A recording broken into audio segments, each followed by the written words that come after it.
dal Questore di Roma, dirigente generale di Pubblica Sicurezza, dottor Carmine Belfiore, che riceve gli onori di un picchetto in armi.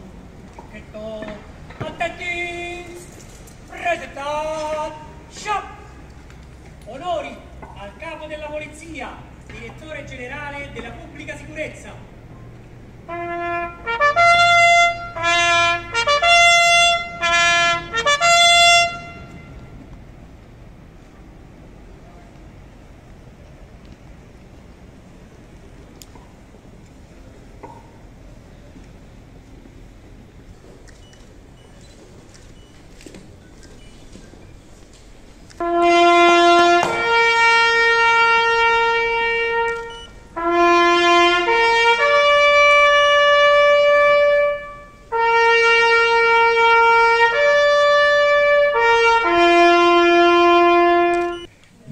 A tutti.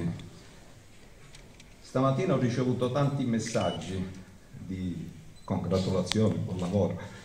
Uno mi ha particolarmente colpito. Recita: il futuro appartiene a coloro che credono nella bellezza dei propri sogni.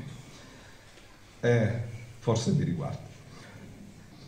La gestione dell'ordine pubblico sarà basilare, così come le attività preventive e la raccolta di informazioni.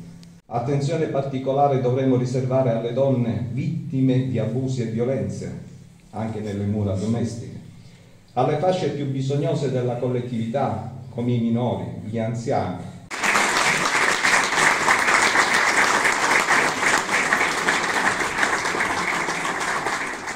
Grazie, viva la Polizia di Stato, viva la Questura di Roma.